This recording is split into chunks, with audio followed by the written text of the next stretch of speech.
But now I am so excited to announce, yes, we are moving again, but God has opened up this door and we are gonna walk right through it.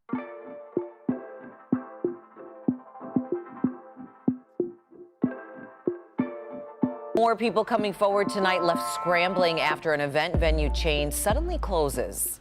Yeah, we spoke to a couple out thousands of dollars and little time to find another place for their wedding after Noah's event venue in Southfield just shut down. For many people, this weekend is now about finding an alternative. I don't know if you saw the news last week.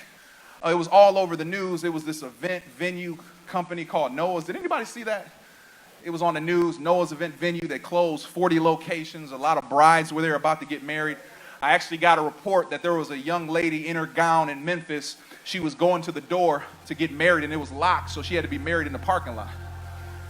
There was this young couple that I met that were getting married next week and had 200 people flying in, having this big wedding, and all of them lost the money at Noah's event venue. Can you imagine getting an email one day, then all the employees are fired immediately?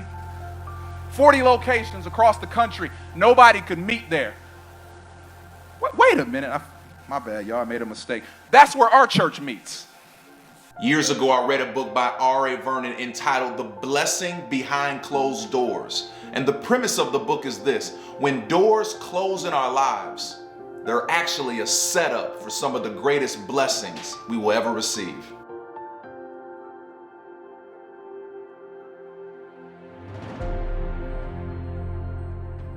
So when I heard that Noah's event venue was closing immediately, my first impression was, I don't know if I have the mental capacity to move to another location again. We've already moved 6 times. My phone started to blow up saying, Ken, what are you gonna do? You gotta leave, you can't get back in the building.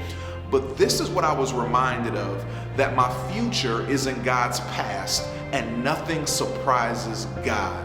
So if nothing surprises God, we shouldn't be surprised if God is setting us up for a miracle.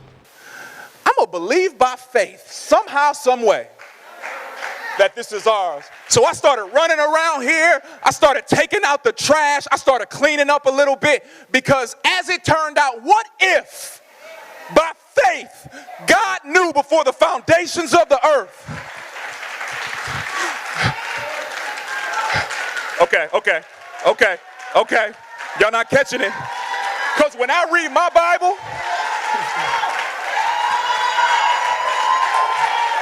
I'm learning in this season that closed doors can actually be open doors in disguise. God will provide for you, even when it doesn't make sense and everyone thinks what you're doing is foolish. Don't praise God when the door opens. We got to learn to praise God in the hallway before the door opens. And if you ever experience a closed door, that lets you know there's an open door somewhere. Just continue to move by faith. So I don't know all the details. I don't know how the story is going to end, but I do know that God knows how it's going to end. And you get a chance to see how it unfolds. There's a blessing behind closed doors.